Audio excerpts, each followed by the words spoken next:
Attention. Attention. The live broadcast you have tuned into is a pre-recorded episode of the Dudes and Beer podcast. Dudes and Beer is presently traveling the vast void of time and space in an effort to find you more of the best content in the known universe. Enjoy the following transmission, and remember, if you can't be good at it.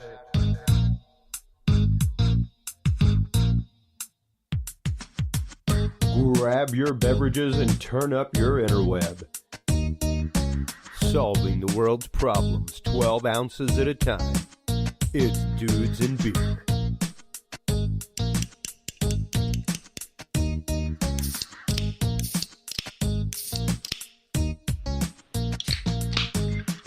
Well, hello everybody, and welcome to the Dudes and Beer podcast. I am Chris Jordan, your host. With me tonight is our psychedelic correspondent, Byron Burkhammer of Beginnings Ibogaine Clinic. We will be discussing some of the great outcomings in 2019 of psychedelics in America, and the use of other drugs that have just started passing FDA approval, such as Esketamine, a form of ketamine that may be used for depression, things like that. But with us right now is Byron Burkhammer. How have you been doing, Byron? Oh, great. Oh, really great. And learning so much every day. I learned so much from my colleagues, learned so much from the patients even. But, just learning every day. They're coming out with new things all the time. And lately the community has been very excited about esketamine or ketamine.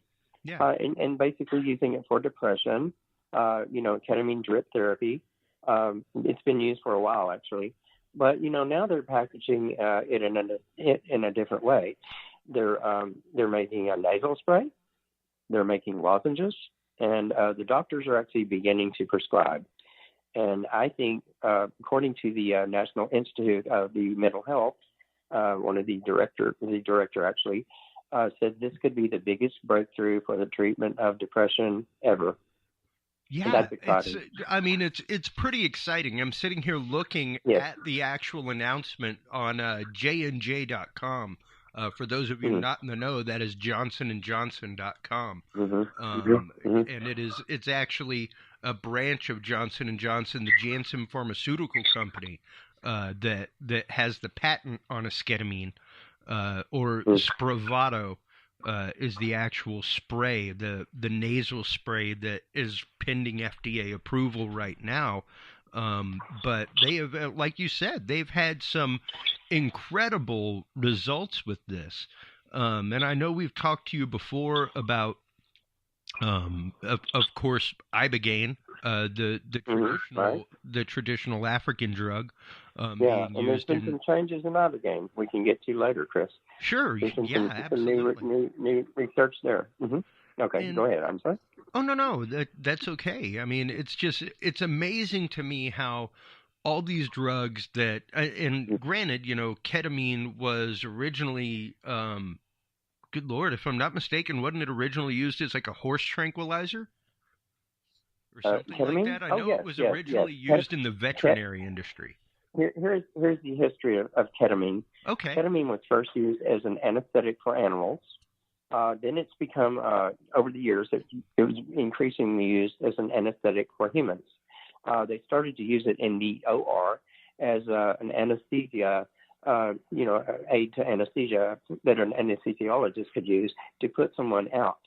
He could give them the ketamine, and about 5 minutes later, by IV, they'd be kind of in a trance-like state, and they'd be beginning to go out. Well, at that time, he could kind of keep them down a little bit, intubate them, and start, the gases to keep them, deeper. But, the ketamine, what I'm saying is it puts them in a trance-like state, which is depressing the central nervous system, which is kind of what you want, or that was his goal anyway. And they mix, several things together. But ketamine was, it's been now used for pain in low doses. You can use it for pain control. You can give it with morphine or Dilaudid, typically. But yeah, it's been it's kind of had its little what do you call it? evolution, in medicine. Yeah. So you have that going on. And, now it's reached the point, in the past, it was only a doctor could give a shot of ketamine, or an anesthesiologist. In the beginning, it was only an anesthesiologist that could use ketamine. And so now it's gone to the point that an actual prescriber can prescribe ketamine to give you at home, and, a prescription of how to use it, in Latin terms, tell you, on the prescription how to use it. So, it's kind of exciting. When it started to be used for depression, for instance, and that's been just a couple of years ago, there are ketamine clinics across the United States. Not very many yet, but they're increasing in number. People would go, typically, they would sit and have a session, what's called a session, where an IV is placed, IV access is placed, and it's dripped. It's dripped by IV. And, the people would be there, typically about an hour, and, get that drip. They would go home. They would come back and, a little bit later, get another drip. It was like they had to repeat the sessions. But the remarkable thing is ketamine is so exciting as a treatment for depression for this reason. You have the old, what's called tricyclic antidepressants. Tricyclic antidepressants are things like, let's see, you have Sermontil, I can't recall even the most common ones, but you have things like Sermontil, Vivactil, things like that. Those are tricyclics. They're very old generation antidepressants. Then, boom, we have the SSRIs, and there's variations on SSRIs. There's like NRSI or NSRIs, things like that. But these are the newer antidepressants, and they act in a different way chemically on the brain. But they take a very long time to work. The therapists that are working with them, they won't see results probably, if they see them at all. They won't see the results for maybe, a couple of months or maybe a month or 2 months, something like that. It's typically a couple of weeks for medication to get into your system, and about half that for it to work its way out of your system. Yeah, and the exciting thing with ketamine, though, is you see results almost immediately, within minutes. And that's why the national director, or the director of the National Institute of Mental Health, says this could be the biggest breakthrough ever, because it's an almost immediate effect. It's a constant effect. If it's used the proper way, you're going to have a lasting effect. Yeah. So, that's the excitement about ketamine. And, I see that something that we might incorporate into our Ibogaine clinic even. There are several Ibogaine clinics right now that are using ketamine as part of their therapy.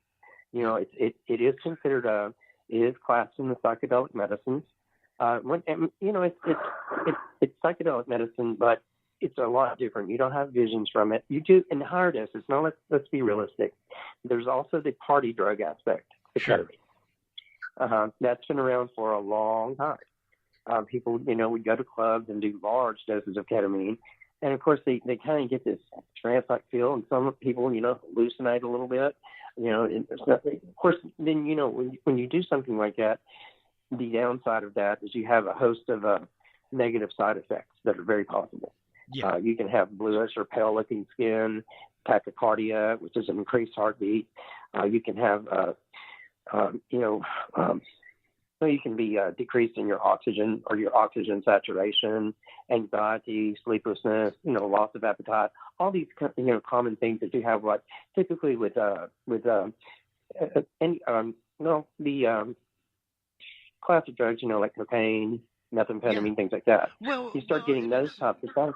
It's interesting because we've spoken on this show before about that aspect of hallucinogens aside from the traditional use, and the uses traditionally by cultures, like the cultures that use Ibogaine. Now, granted, Ibogaine has not really entered the scene so much as to be considered one of those like hip drugs. Ayahuasca has kind of become one of them, where there are groups of people out doing things. That's very true. But I did hear recently, I have a very good friend that he's what I call a true psychonaut. He really is. And I see him all the time. I'm like, you're just building a little psychedelic resume, aren't you? And he says, yeah, well, But he says, I'm exploring. I'm trying to learn about the different medicines because I want to work with them. Sure. And so I respect that. I respect that a lot. He's not doing this for, to be abusing something or using it as a drug. In fact, he corrects me all the time. He said, do not call Ibogaine a drug. He said, it's an entheogen. And, many people in my industry have corrected me saying, Byron, it's an entheogen. So I try to remember that. It's a master plant, considered a master plant. But with ketamine, he actually told me there are Buddhist monks that use it during their meditation. And he said, he has tried it during meditations of his own. And he said, in the right dose, you can, have a guided or not a guided, but an assisted meditation with the ketamine, which I've never personally done that. I don't know, about doing that just yet. But it was very interesting to me. And, this is a guy that really seems to have it all together. He's just, he uses these entheogens or these medicines to enhance, not escape reality. He's using them to enhance his reality. Well, and that's just it. There's ketamine in and of itself. I know it's classified as hallucinogenic, but I think that's really a catch-all that they use for a lot of things. Yes, it is. It was used in the 60s to ban a whole class of or a whole class of substances. Ibogaine, MDMA, which MDMA. I guess we'll talk about that in a minute. But it's a blanket ban. They call it a blanket ban, and that's where that all comes from. Yeah, and if you don't know what to do with it. If you don't know what to do with it, you throw it under the hallucinogenic schedule and it's taken care of. Right. And then it's subject to all kinds of misnomers and everything else. Yeah. So, there you go. Well, and the point I was trying to make was most of the time whenever ketamine was being used, like you said, it was being used in a party aspect. It was not being used respectfully. It was one of those drugs that you heard about at raves back in the day. That was available in back rooms, but man, you're in like an unair conditioned warehouse in the middle of Texas and dancing the night away. And we know what that's like. And it's like you wonder why you have an ill effect. Right. You're not really using that in the best of controlled circumstances. No, not at all. And it's interesting just to read. I've got up really what I've found to be the first report on the esketamine spray. It's from AJC, which is the Atlanta Journal-Courier.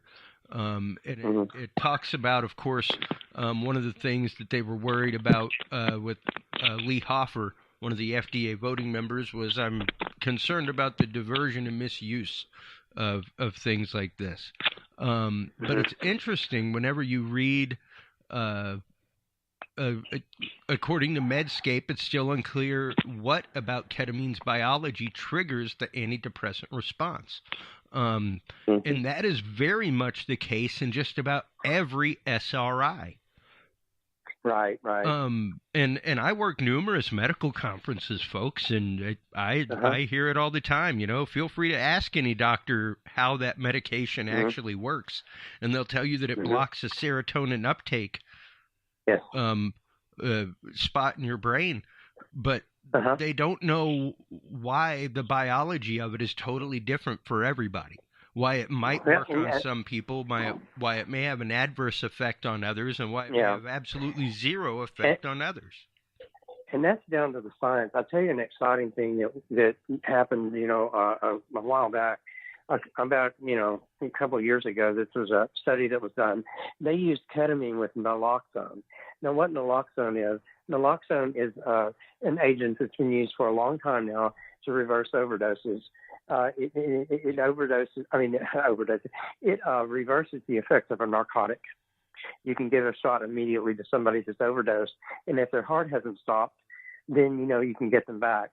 It'll wake them up, and so it's a very valuable tool for overdose. So we know that ketamine naloxone goes into the brain in this way. It binds to the receptor site so tightly that it just kind of kicks off the narcotic that's binding to the site, and it kind of takes up that space. That's how it acts. And so the question was with ketamine, because it has such a narcotic-like effect, anesthesiologists were using this in surgery. It has such a narcotic type effect. Is it, hitting the opiate receptors? So they decided to do a study, and they used naloxone with it. They gave the ketamine and not naloxone, and they found that, yes, it was in fact reversing the ketamine a little bit.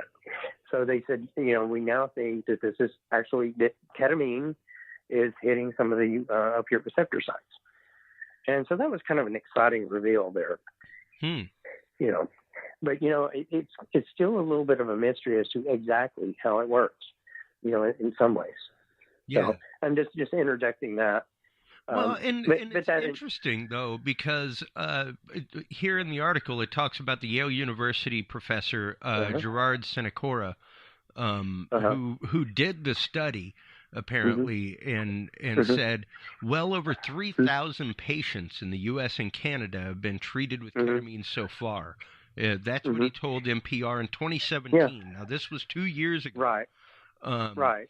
And, when other doctors ask him how he can offer the drug to patients with limited information about its effects, Senecora responds with the answer, if you have patients that are likely to seriously injure themselves or kill themselves within a short period of time, and they've tried the standard treatments, how do you not offer this as a treatment? Right. It's a harm reduction thing. It's just a harm reduction. Yeah, simple as that. But it's interesting that it follows up with when depressed patients who've exhausted other options take ketamine in this way. 50 to 75% of them feel at least 50% better within 1 day. Right. And that's the findings of this 2017 study. Yeah. And that's amazing. Now, that's phenomenal. That's amazing. That's phenomenal. Yes, it is. We know that ketamine is very dopaminergic in its action. It affects the serotonin pathway. It causes even a background neural reset. Now, the only other, Ibogaine does that. That's what Ibogaine does. Ibogaine causes that neural reset. It completely expresses a growth factor that heals and resets the brain chemistry, the receptor sites themselves. But ketamine does this as well. It's a background neural reset, but still, we've even wondered if we could just use ketamine to get people off opiates or, other substances alone. So it's very exciting. It's a very exciting time to be alive and working with these types of medicines, for sure. And my colleagues, I'm constantly talking to them, and learning new things. I was talking to a guy before we got on the show, he was just giving me a wealth of knowledge about it. He's actually using ketamine in his clinic in Sonora, Mexico. And, like I say, we've talked about doing it on ours. I still need to talk to my partner a little bit more, and he'll be the one that administers it down in Mexico. Sure. He's a physician, licensed physician internist. But, it's very exciting. The chemistry of how it works, the things that we're seeing with patients, in the practical sense, the relief of depression. They started using it in the beginning, I believe, to relieve what they call SAD, or, what is it called again? It's the affective disorder when you don't have a son. I just can't call it mine. SAD. Okay, seasonal affective disorder. Yes, sir. They started using it for that up north, several years back, and they just do even one session and they'd have relief. Yeah. And that kind of amazed me. I heard about that back in the day. But yeah, and so they realized, we could use this for a lot more people and probably get a lot, a sustained effect for depression, the deepest dysphoric disorders. We can treat them now. And that's what I find amazing is the report that he had in the study of 50 to 75% of people report feeling 50% better 1 day after treatment. Right, exactly. Now those are true statistics. And those statistics go that's well beyond the realm of oh my God, it just left my head. Placebo. A placebo right effect. Now, this is definitely not placebo effect. This is definitely not the old tricyclists. This is definitely not the serotonin reuptake inhibitors. It's not anything like that. Yeah. This is far. It's in its own league. Yeah. And I think we're still amazed. I think we're still waking up every day, not believing that something like this is possible for depression. because we just never had a tool like this. Now it's time to get the word out like we're doing tonight, so that there are actually people suffering out there this very moment. There are actually people about to take their lives this very moment, and they could be helped. And that's the fact. That's the fact. Yeah. I get a little passionate about this. well, no. I mean, absolutely. I've had friends of mine that have ended themselves because they could not find the treatment that they needed. Right. And they did try, I'm sure. Even to see the shocking fact that if esketamine is accepted by the FDA and passes through, it would be the first new treatment for depression in 30 years. Right. 30 years. And you're right. You are right on, spot on. That's crazy to know that something that is so rampant. I mean, not that we have a cure for cancer, but we have new treatments for cancer that crop up all the time. Yeah. Can I and guaranteed there's a lot more people with depression than with cancer. Yeah. And here's the problem. Here's the biggest problem with ketamine right now that I see. Ketamine has so much stigma attached to it because of the party drug tag that it's gone. And it was used as a party drug. Let's don't deny the facts. I remember back in the day, and this was before the little white pills became illegal, folks, when you could still go to like the corner store and buy a bottle of pseudoephedrine. Ephedrine. You know, I remember back in the day, like there were veterinary offices being broken into all over the country for ketamine. For Special K, they called it. Yeah, and that's where this horrible name for it comes from. Right, that's where the horrible reputation comes from. Right. So if we can get rid of that stigma that's attached to the label Special K, well, it is special, and it is ketamine, but let's not call it that, because that associates it with a whole different way of thinking and a whole different way of use that, most people aren't going to do. You have somebody like your mother. She's 50, 60 years old, or however, she might be 30. I don't know. Well, no, that's not quite old. But, you have your mother. She goes to the doctor. She gets a prescription for ketamine nasal spray because she's depressed. She is not likely to go and abuse this. She's probably going to follow the directions. She's going to get the relief she needs. She's probably not going to have to escalate the dose, as some medicines you find that. But we know that it does. It is Schedule 3, which schedule means that it's a controlled substance in the United States.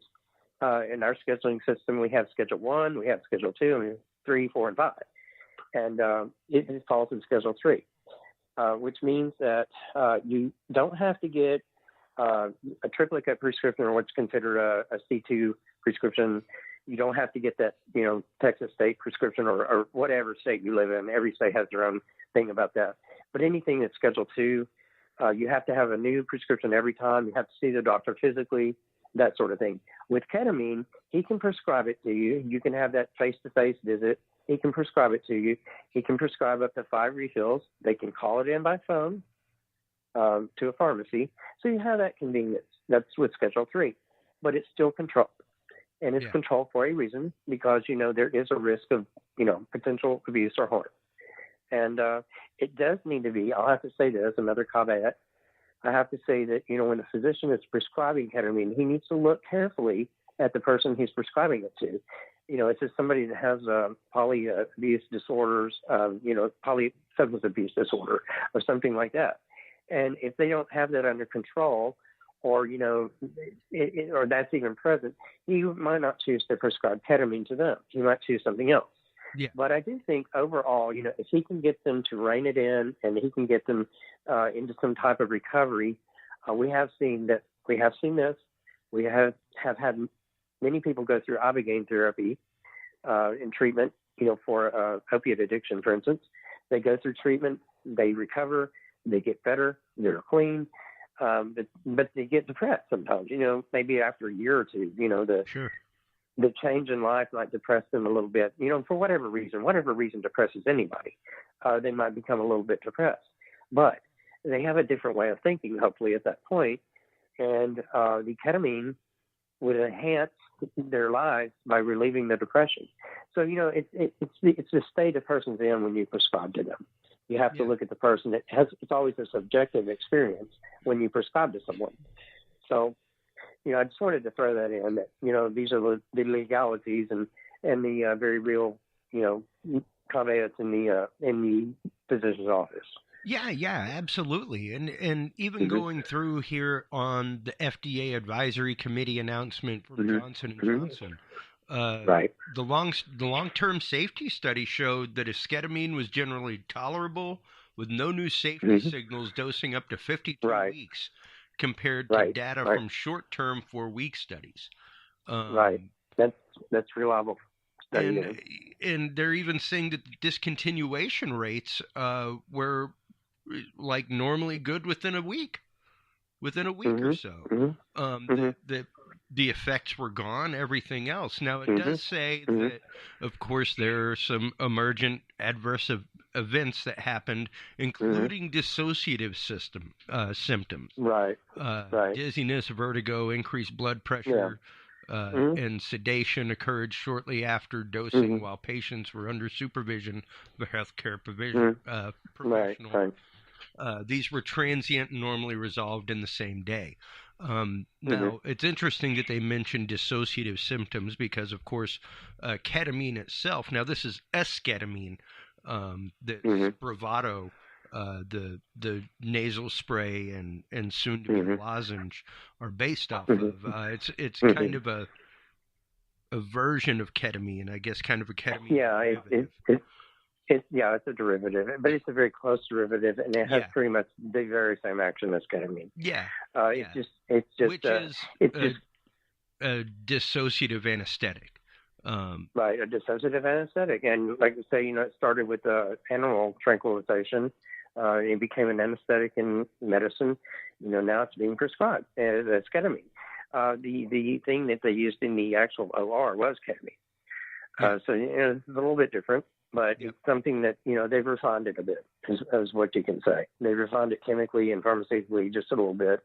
It's probably made it easier to manufacture, actually. Yeah. It's just, it's interesting to me that this comes about. That we're finally starting to give some credence to this kind of stuff. And to this kind of actual science. Well, it really is, and I'll tell you why it's so interesting. We've been talking about this for a long time now. It's exciting for the fact that it can help people that were not helped before with these dysphoric disorders, these suicidal ideations, things like that absolutely nothing helped them. Nothing. Yeah. And now we have a tool. Now we have something that can. That's exciting. That's just exciting. And that otherwise you're literally I'm sorry, folks. It's sad to say, but no doctor can really tell you different. There's like basically stabbing in the dark when it comes to what medication and what dosage to give. They're familiar with a few medications. Most doctors are not familiar with all options out there. No, not at all. Not at all. They're more familiar with whatever their plan that they're associated with is allowed to prescribe.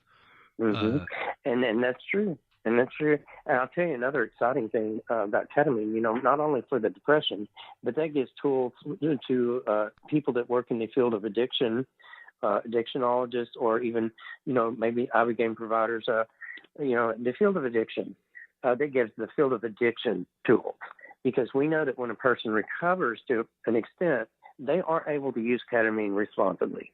It needs to be usually administered to them at first by someone else, by a licensed physician, maybe in a clinic. Then, we see how it goes. Can they tolerate it? Is it something they can even tolerate? There's people that say, hey, ketamine makes me too dizzy, or it makes me feel weird, and I just can't do it. They're not direct people necessarily. They're just wanting to, they have a little bit of the blues, and they just want to kind of, see if that will help. But then some people come back and they say, hey, I just really don't like this stuff. But, it gives us another tool in the field of depression, in the field of addictionology. Yeah. And I'll have people that will argue with me, and there'll probably be 50 colleagues fall out by hearing this. I believe you should use it in the field of addictionology, but responsibly. But there's some that believe, oh, no, we're purists. We shouldn't use it at all, which I that's not my way of thinking, but I certainly respect other people and their opinions. So I try to listen, I try to learn, hey, we're always learning something. But my opinion is still of the tool for, people like us too that work in that field. And it's a tool for, as well as a tool for depression. So I'm just excited to see where this will head. Yeah. And, it's interesting that these alternative treatments, things that have been explored in what some would call fringe science for years. Right. There are still those that would unfortunately debate even the clinical use of Ibogaine, even the clinical use of ketamine. Oh, yeah. Well, despite these studies. Yeah, and the thing with Ibogaine, you have all kinds of. I've gotten all kinds of views, or people view me in all kinds of different ways because of the work I do with Ibogaine. I have good friends I grew up with that say, "Hey, Byron, you're just way out there." Well, yeah, maybe, but I'm on the fringe, like you said. But you know what? I'm helping people every day. I know this. They're getting better every day because of the work we're doing. So I don't feel bad about it. I don't feel bad about it at all. But the same way with ketamine, you're going to have that type of viewpoint, where people just say, hey, this is very, very strange. This is bizarre. This is an animal tranquilizer or a party drug, and they're just going to get all kinds of things in their head about it. And they're not going to see the actual clinical use, the clinical practical use that we have with ketamine and the positive outcomes. That's what you have to look at. What do we look at? We look at the positive outcomes we did not have before. The people with suicidal ideation that would not go away, that does with ketamine. Yep. So I guess I'm preaching now. No, that's all right, man. I never tell anybody to get off their soapbox. Especially when it's a nice soapbox. Right. We all know people that depression and addiction have hit. Yes. And it's interesting that this came about right on the heels of the announcement out of Denver that Denver for Psilocybin, the group out there in Denver, has gathered and will be turning in close to 8,000 ballot signatures to try and decriminalize magic mushrooms. So that studies can be done with them and that like. Yeah, that's a whole other show. I know, and I know we talked about that before, but the psilocybin story is a good one.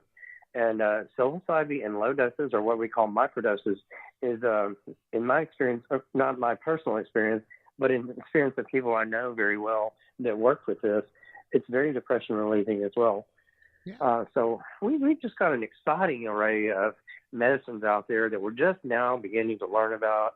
I think the United States has such stringent DEA laws, and we do for a reason. I understand this. Sure. But we have sometimes it's a little bit too stringent, and we don't research and even study. It's so stringent we don't even research and study these things that we've known about for years. But we just, like you say, if you can't allow a scientist or a researcher to possess the substance to work with it and research it, well, it's a little bit sad. They have to go through hoops to even possess this stuff in their lab, to even, begin to research it in a clinical setting or a valid study, what you call a valid study. So it's exciting that we're at that point now with ketamine. We're at that point with MDMA. Are we going to talk about the MDMA-assisted therapy tonight, or are we going to put that on another show? Go ahead. Well, yeah. Okay. Well, I'll just kind of say that we have an exciting new medicine too, MDMA, another typified party drug. Yeah. But now we're finding there's a medical use for it. It's always been Schedule 1, which Schedule 1 means no medical use or no practical medical use at all. Which is interesting because when MDMA first came out, it was specifically used by therapists. By relationship therapists, things like that. Right. Because of the quote intimacy that it helped build. Yes. That's how it became known as the love drug ecstasy. That's exactly how it started, and I lived through that history. I don't know if you, well, you're probably a little bit younger, but you might have lived through some of that history too. Yeah. You remember ecstasy back in the day. So, but now we're at a point where MDMA, or, we're MDMA, we have MDMA assisted therapy like it did start out. We are beginning to do that again. We're beginning to explore that again. They're doing new studies now on MDMA assisted therapy. And I have friends that live in other countries where it's legal for access for therapy. And they tell me all the time, I had a good friend, I was talking to him yesterday. He lives in Scotland. And he said, "Oh, Byron," he said, "I've had the hardest year." And he said, "But nothing has helped me." Like he said, first he did Ibogaine, an Ibogaine flood dose session in Africa. And then when he flew back to the United Kingdom, he decided to change his residence and move to Scotland. And he did that all because there was a therapist there that he liked and wanted to get closer access to. The man's changing his life. And he's doing some phenomenal things in 1 year. I just can't even believe his progress. But he says, nothing has helped me more than MDMA-assisted therapy. He said, of course, Ibogaine made the change. Ibogaine started that neural reset, and that returned him to a neuroplastic state where he could make a change. Once he started making the change and he got stabilized a little bit, he started the MDMA-assisted therapy. And he said, I cannot believe how deeply this affects me and how deeply the changes go for the positive. So I'm very excited about that. And I've heard this from several other friends of mine and colleagues. So I think we're at an exciting point. We have those tools. We have the Ibogaine, we have the Ketamine, we have the MDMA, we have the Psilocybin. I mean, it's incredible. It's just incredible. So it's an exciting time to be alive. Yeah, and it's really, for me, I know for you as a therapist, an exciting time to be alive. For somebody that has been a proponent for some of these things for years and years, it's exciting for me to see the fact, and a little vindicative, where it's like, one of those moments where it's like, yeah, it's what some of us have been saying for years. That of course, when used in a recreational aspect, when used irresponsibly, when used outside of its traditional uses. Let's talk about what MDMA is used for in assisted therapy. Yeah. Okay. So we have these in the preliminary studies. We have the FDA, is in phase 3 trials, apparently. Yeah. And we have the FDA breakthrough, therapy designation for MDMA assisted psychotherapy, or PTSD. Well, that also includes, when you have PTSD, you're also usually dealing with anxiety and a dysphoric disorder of some type, usually. But PTSD can also stand on its own. And that's very exciting because PTSD is like, it's very resistant to typical talk therapy or cognitive therapy, if you want to call it that. I just call it cognitive. It's called cognitive therapy. Yeah. It's pretty resistant to that. But when you start using things like MDMA to assist the therapy, you loosen someone up. You get into a deeper part of who they are. They can talk about it. They can talk about what causes them, what sets them off, what starts that PTSD, what starts those, the signs of anxiety, that intense anxiety that comes over someone. They can actually recall it. The brain is a very protective mechanism, has a very protective mechanism. And with PTSD, it can actually affect memory. You might not remember at all what happens to start, triggering you to set you into these, send you into these anxiety states.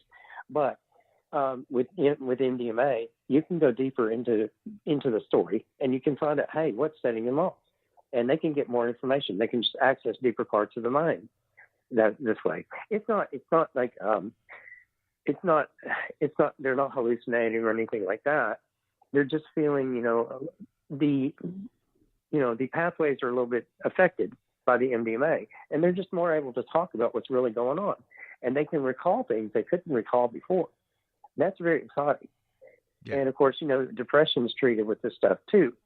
The therapist can talk about depression, things that depress them, what causes them to feel depression. They might not have put their finger on it, just consciously, without the MDMA assisted therapy.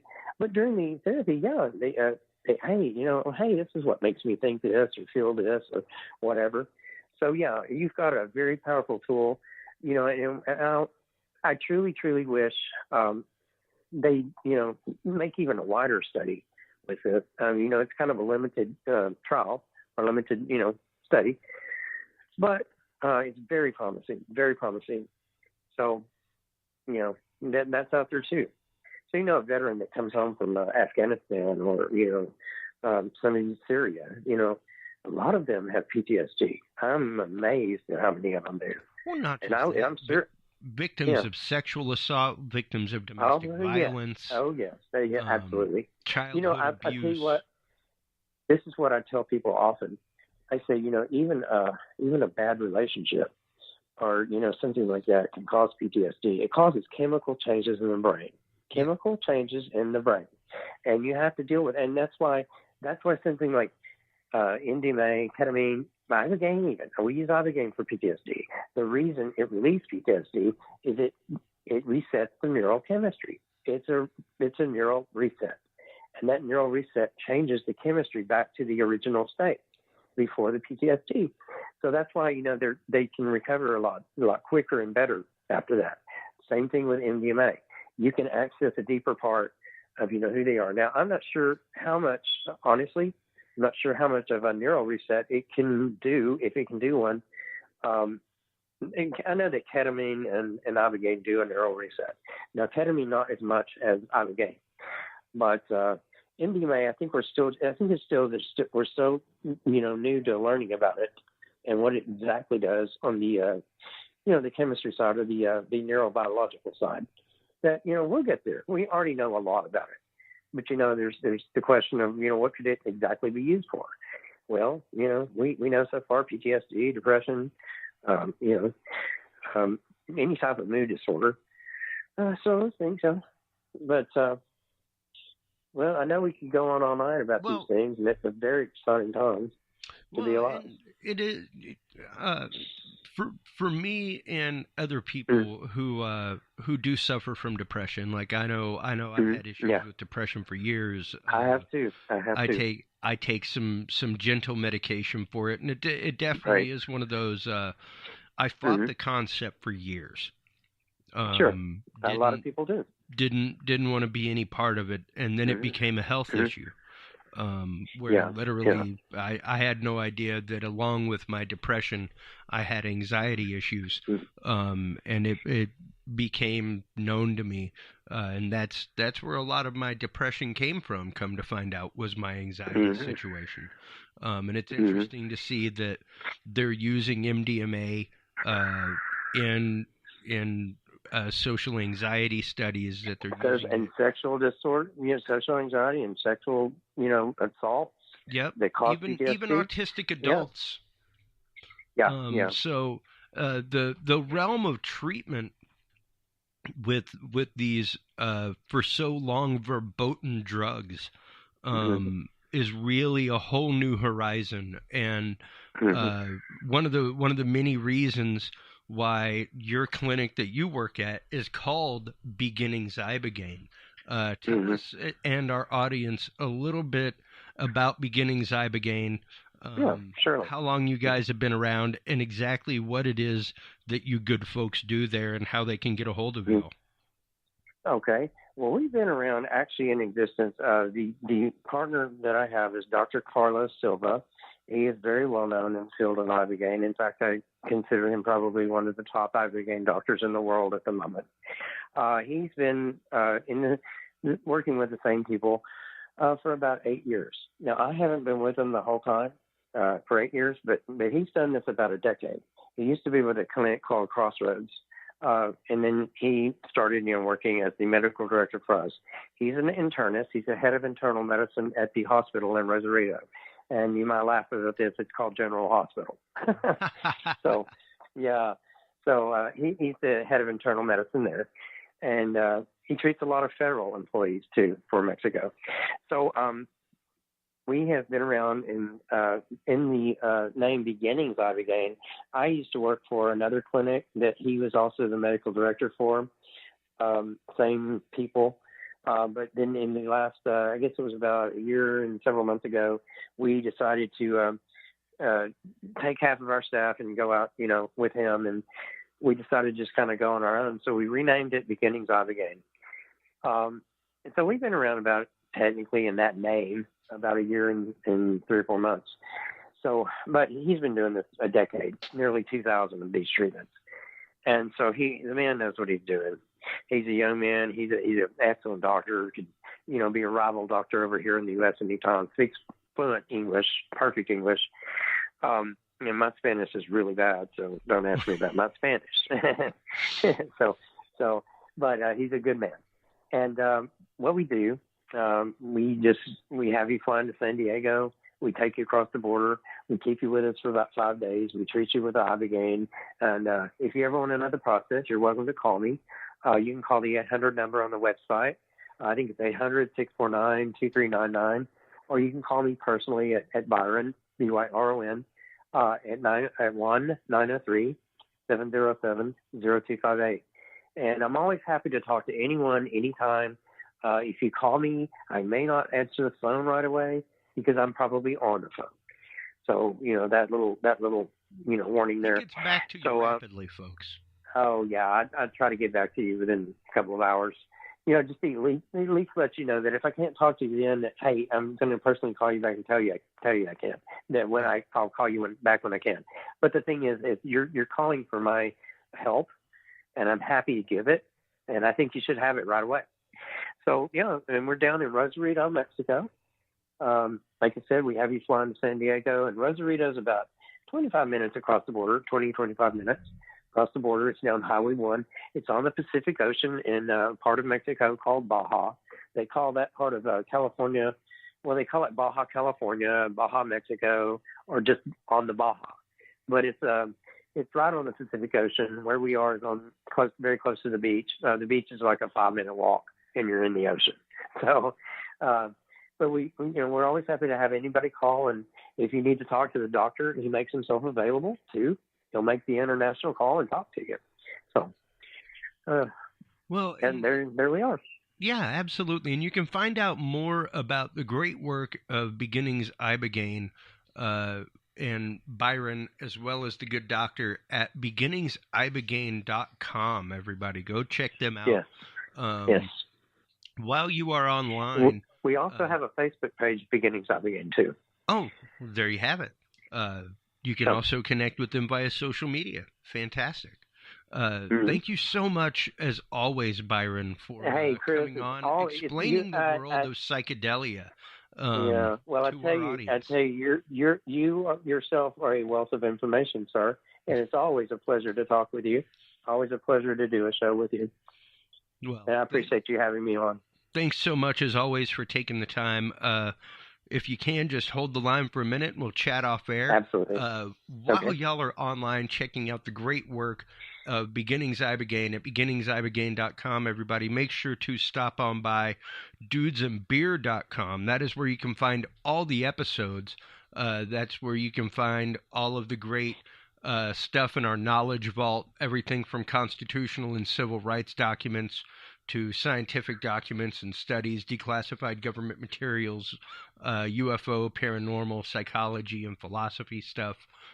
You can also check out our new stuff at diamondcbd.com. Speaking of new treatments that are out there, CBD oil is now available nationally, folks, and everything at diamondcbd.com is available at 30% off your entire order with the Dudes and Beer discount code DUDES420.